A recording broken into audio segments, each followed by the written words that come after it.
Hey there, wrestling fans. Welcome to episode number 291 of the Smark Out Moment Smack Talk podcast. I am your host, as always, Tony Mango, and this is the Hot Tags edition of the week, where I'll be breaking down some rumors, news, current events, gossip, everything else that's happened in the world of professional wrestling from the past couple of days that I feel like it's important enough to talk about. So, first things first, how you all doing? Make sure you leave your comments below and tell me what's going on in your mind. If I've missed a topic, then put that out there as well, and we'll be talking about that in the comments and such. But we do have a couple things to talk about here. So let's start off with the idea of some new shows. WWE premiered a brand new one on the YouTube channel, the Then and Now series, which I would recommend to check out. It's not really the most interesting thing in the world, but at least for this edition, it was Charlotte holding up a picture of her, original first picture from, a photo shoot of WWE, where she looked a little bit different than what she is now, and she kind of, laughed at the idea that it was, what she used to look like, how much she's progressed over the couple of years, and, just a generic sort of look into the past and comparison now kind of thing. I don't know how many of these they're planning on doing, or who the next one is, or if it's going to be the same format or not, but I find that kind of stuff interesting at the very least. So even though I don't really like Charlotte all that much, I was kind of interested to hear her opinion about different things. She did a little bit of the standard stuff where you would be like, oh, okay, she's, she came into her own, she kind of formulated this queen character, which I still think is not really a character that's all that great, but, to each his own. It's still something that I find kind of fun. Every once in a while, I'll click on an old picture of myself and kind of just look back and be like, oh, God, why did I do my hair that way? Or why did I decide that, I could pull off a dumb mustache kind of thing? One of those kind of things. So if you find that kind of stuff entertaining, go check that out. Not going to be something you need to, mark your calendars for and, go crazy on or something like that. But, hey, another extra little tidbit of something to watch throughout the week. You can add that to your YouTube watch later playlist and throw that into the mix with all your episodes of Smack Talk that you haven't checked out yet. There's another new show that's going to be coming out soon, although this is one I'm not going to be checking out. It is something I'm assuming that most people actually aren't going to be checking out, and I'm not even sure how to pronounce this, but it's a new Hindi show, WWE Sunday Dhamaal. I'm assuming that's how it goes, but a little breakdown that they've got going on here. It says it'll be presented by well-known television personalities Salil Acharya and Madonna Tixira. Very well-known, I guess. I don't know. Not in my area, at the very least. It will include exclusive features, giving Indian fans a unique, localized WWE experience beyond Raw and SmackDown each week. Fans will be able to engage with through social media in a segment called Debate of the Week.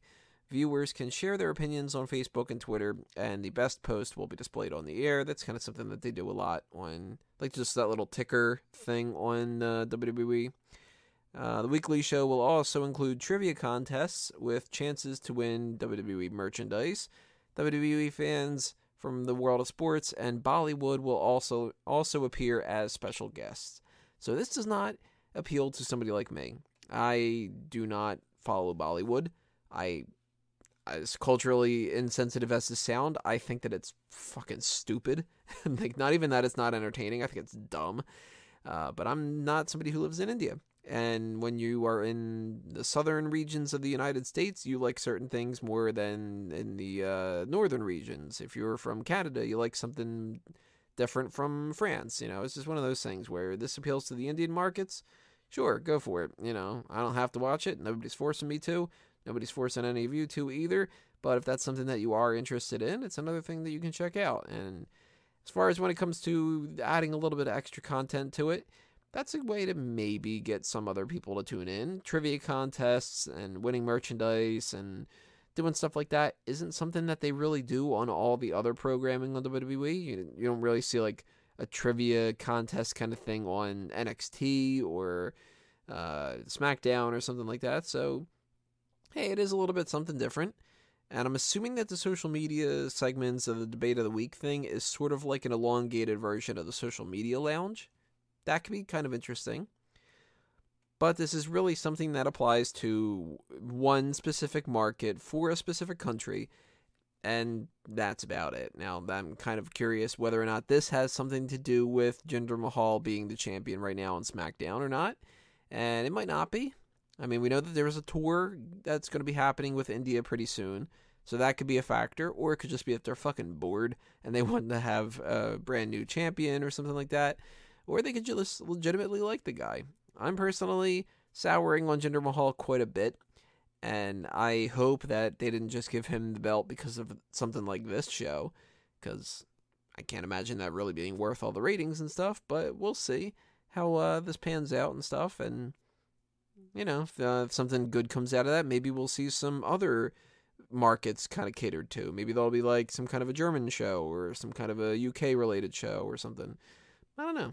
But hey, for the Hindi speaking audience, the people over in India that this would apply to, thumbs up, you get an extra special show for you. Especially because the time zones are probably garbage over there, so it's probably like, you know, Monday Night Raw is, I don't know, 6 in the morning or something like that. I don't know. I'm terrible with my time zones. I don't even know what the hell, like, where my time zone ends, essentially. I'm Eastern. To me, everything's just Eastern, and if you are Pacific or you're Mountain, you're just off. You know, fix your clock, that kind of thing. I did check out 2 other shows to talk about here, though, as far as the topic of, like, show-specific things. One of them is the episode of Ride Along called Jeri-KO's Final Ride.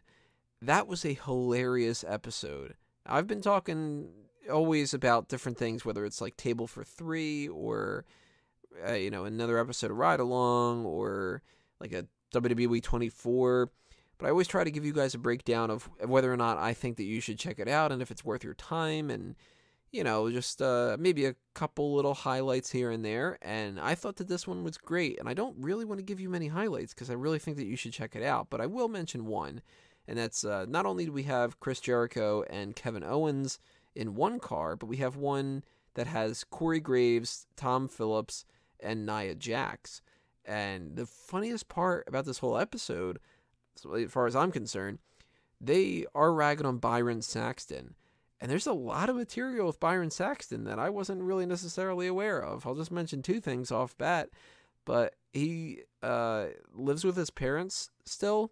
And apparently his mom calls him every night at midnight, which is sort of crazy a little bit.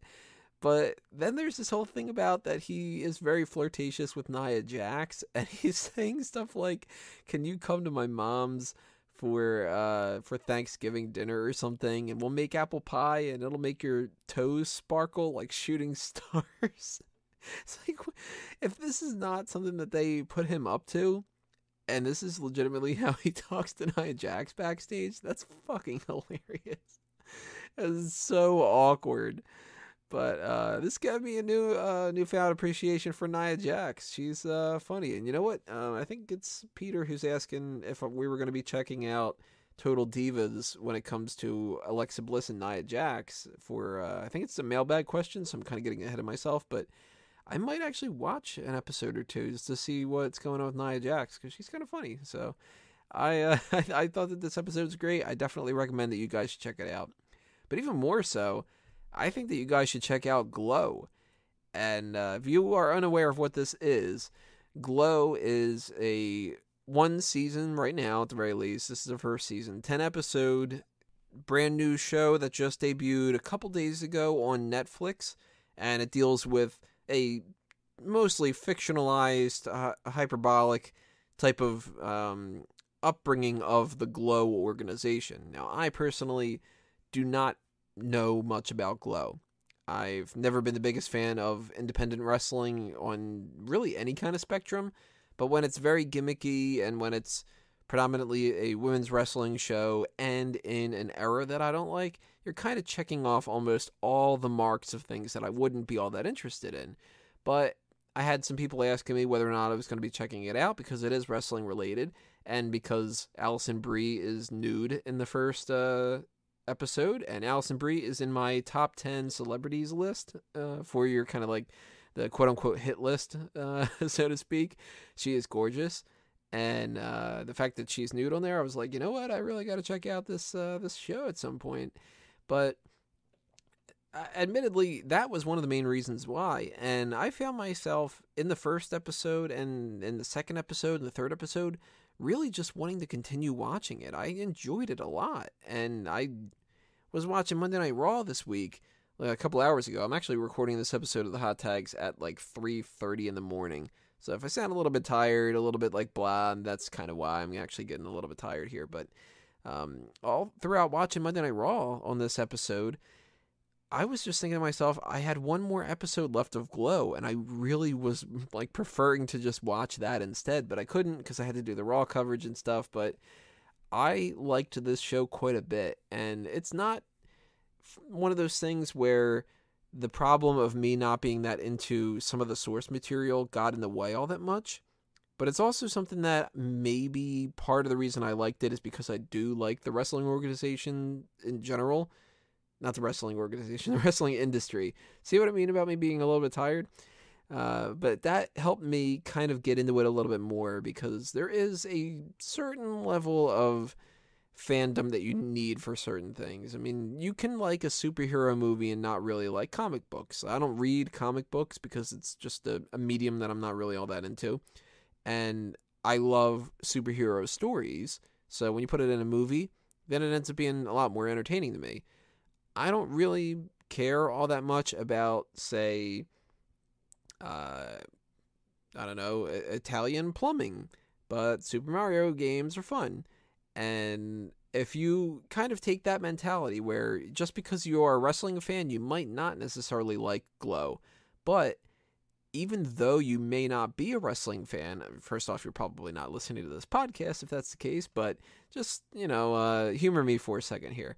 If you don't like wrestling, you still might end up actually enjoying this show.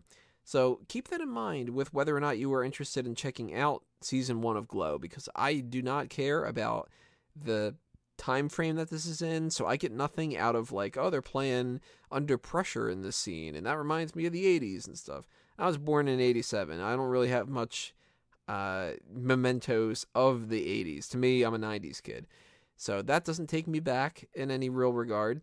And the whole women's wrestling thing is something that I've never been the biggest fan of, and just that style in general and whatever. But I ended up really enjoying this show. And a couple things that you guys should be aware of, whether or not you're going to be interested in watching the show. There are people that you should know that do make appearances in the show. Karma, or Awesome Kong, or Amazing Kong, or Kia Stevens, whatever you want to refer to her as, is one of the supporting characters, and she's actually really damn good as a supporting actress. She pulled off her part perfectly. And it wasn't like she was playing a part of just wrestler who stands there and looks tough, because she actually doesn't even look that big anymore. It's kind of crazy. And she's up against, like, Allison Bree's a tiny girl. And Kia is, like, huge compared to some of the women that we've seen in WWE and TNA and such. And she didn't look like she was all that big anymore. So I was kind of surprised about that. But we had, apparently Chavo Guerrero helped train a lot of the actresses to film this. John Morrison pops up, or Johnny Mundo, whatever you want to call him too. He's in the very first episode as a trainer called Salty the Sack Johnson, which does not give you an indication of what the type of humor is on this, because it's kind of a dark drama comedy, sort of dramedy. We got Brodus Clay and Carlito, our brothers, in it, named the Lumberjacksons. Christopher Daniels pops up. Brooke Hogan does. Joey Ryan. Alex Riley. So there's some fun stuff just for a wrestling fan to be like, hey, look at that. There's Alex Riley, and he's playing this different character I've never seen him do before and stuff like that. There's one of the things that made me laugh, which you may not laugh at it or whatever like that, but Mark Maron is amazing in this. He's a stand-up comedian who has kind of taken a different career path over the past couple of years or so. He's doing podcasts and such, and he is really good in this series as just like this bitter fuck of a director. And in the first episode, he's trying to break down what they're going to be doing, and he says to them, you know, you're going to be actually fighting here. There's going to be tit grabs. There's going to be cunt punches. There's going to be blah, blah, blah, blah, blah. Did I say cunt punches? Like that kind of thing. And you really take him right from the start as just like, you are a salty motherfucker. And a lot of the stories, they grow pretty damn well. And in the end, you know, it's a 5.5-hour commitment if you just binge watch the entire series right now.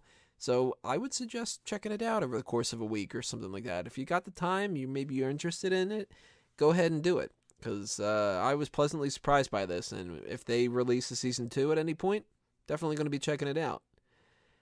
So let's move on to some other topics here. Women's wrestling related, sort of. We have some, well, it's not sort of, it definitely is. Some news about the Mae Young Classic. We have the 2 commentators that are going to be doing it, Lita and Jim Ross, which is a little bit confusing because the original report said that they were going to have pretty much an all-women presence, and Jim Ross is not a woman, as far as I know. Lita makes a little bit of sense compared to the rumors that we had been hearing about, but I don't really know what her skill level is as far as commentary goes, and now that she's paired up with Jim Ross, it should help a little bit. And I don't think that this needed to be 100% female. They're going to have at least one female referee. That's kind of cool. Why not? You're probably going to have the backstage interviewers and such be like Charlie Caruso, Renee Young, Tasha Fuentes, and so on and so forth. Kayla Braxton, maybe. And that's interesting. All the women, of course, wrestling are going to be one thing. But, I don't know. I don't really get annoyed with the idea of Jim Ross being in the commentary team for that. Because if they weren't going to go with maybe Renee Young, who she doesn't have the most amount of experience on that, neither does Lita. And even with the Cruiserweight Classic, we had Mauro Ranallo and Daniel Bryan, which Daniel Bryan wasn't really the most adept at doing that. Mauro Ranallo knew what he was doing. With the United Kingdom tournament, we had Nigel McGuinness, who was pretty new for this kind of thing. Michael Cole knew what he was doing. So they have a kind of pattern that they go with this kind of stuff. And Jim Ross being in the mix, I don't think is anything sexist or anything like that. I mean, I think that we can kind of not let that blow out of proportion. We have a couple more competitors that can be announced for this as well, too. Jazzy, Gabert, or Gabert. I'm assuming Gabert. Kavita, Devi. I don't know anything about either of those two, but we do have also Tessa Blanchard. I'm very happy to hear Tessa Blanchard's in the mix there, because I was always curious why she wasn't in WWE already. She's a good-looking girl. She seems like she kind of has her head on straight as far as like some normal skill level stuff. And she's got the familial lineage going on. So Tessa Blanchard being in the mix for this, I think is a good sign that maybe she could get signed pretty soon. Very surprised that there's a couple other names that haven't been announced yet. Deonna Purrazzo I thought would have been like a guarantee. And there's a couple other people that I know too that, like, I don't know if I want to really mention their names, but if I could, I'll mention one of them at least. Brittany Blake, I thought could have been a possibility maybe down the line. And we know that, like, there might be a little bit of interest with, like, Taylor Hendricks or some people who could possibly just be, like, under contract somewhere else or so. But we don't have the full range of all the competitors yet, so there's still a little bit of time. And they're slowly but surely recruiting some more people with, like, the NXT crew, like Danielle Camella, who's going by a different name now, and Kimberly is going by Abby Leif, I think is her new name. But more on that when it comes to the NXT stuff. And when we're talking about NXT stuff, we have to talk about another commentary-related thing here, another one of our big stories for this week, which is that Mauro Ranallo has joined the NXT commentary team. And I'm not going to say I told you so, but I did tell you so, as far as I kept beating down the idea of Mauro should join NXT because it makes perfect sense in so many different ways. And I'm ecstatic that they're actually following that mentality. I don't think that they got the idea from me, of course. If they did, you could send me a paycheck. I wouldn't mind. But no, this just makes so much sense in a lot of ways, because he has all these other commitments to Bellator and whatever he's involved in now. So he doesn't have the time to be on a weekly, like, Monday Night Raw or Tuesday Night SmackDown type of commitment. But they record multiple episodes of NXT in one shot. So he takes one night and he records a month or maybe even like 5 weeks or so worth of NXT stuff.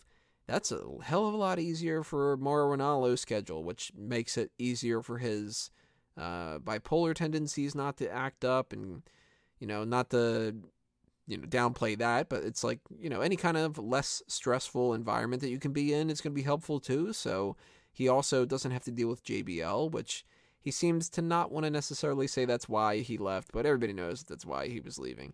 So he's far away from JBL. They're not recording anything with NXT and such anymore like that.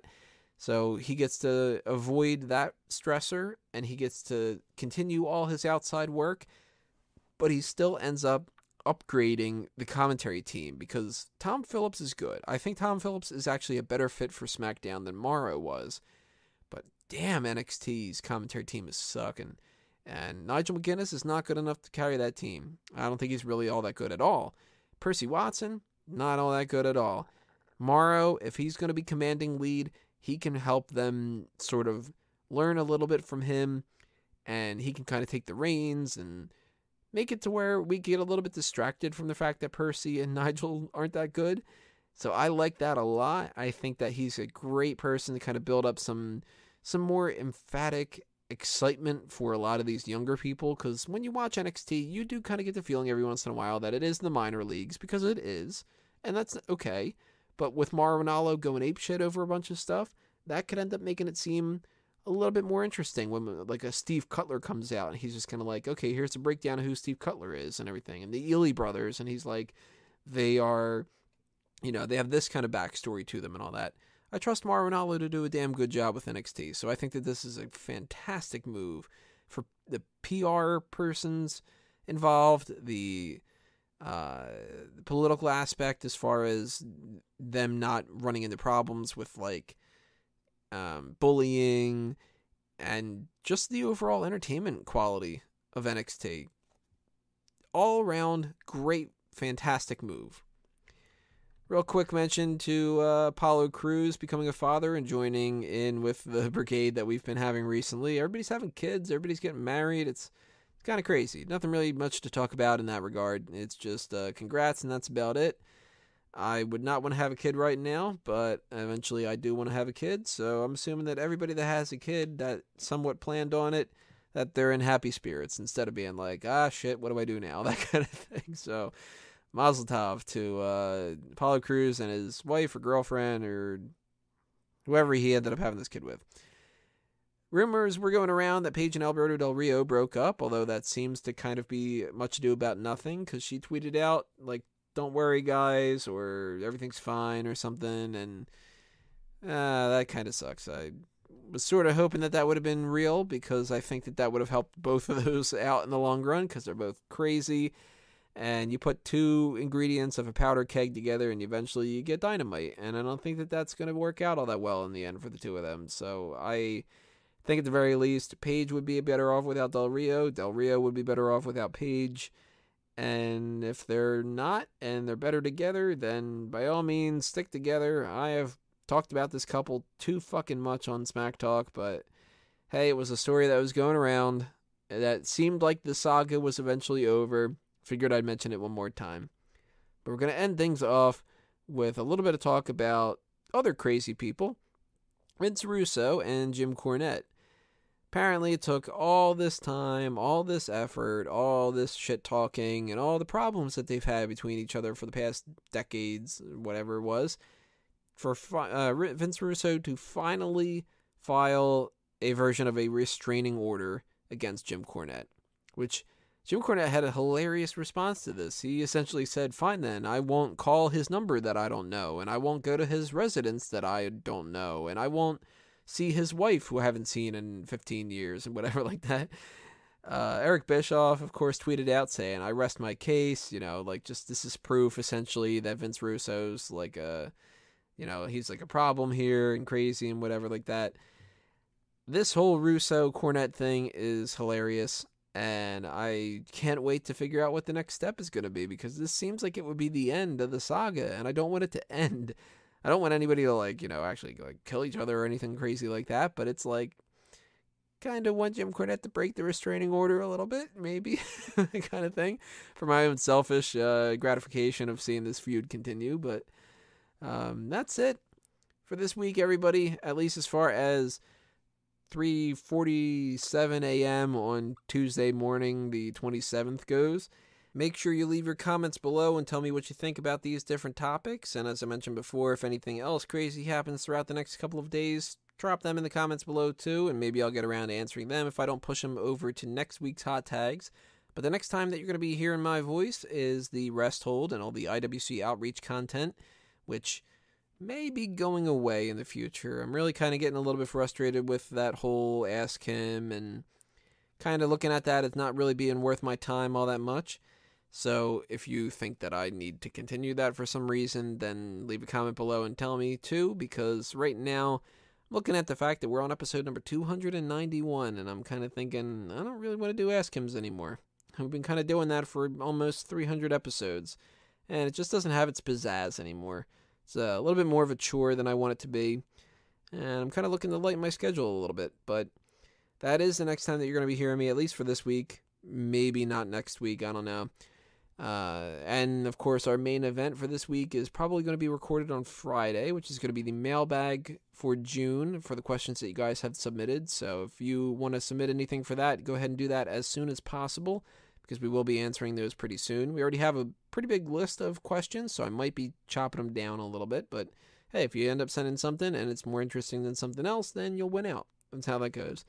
And if you want to be aware of when we do post these videos and all the other content on the website goes, then you can follow us on Facebook and Twitter. Obviously, subscribe to the YouTube channel here for more. And just kind of keep your eyes on smarkoutmoment.com. So thanks for listening, everybody. I will see you next time around. This has been another Smark Out Moment, and I'm being counted out.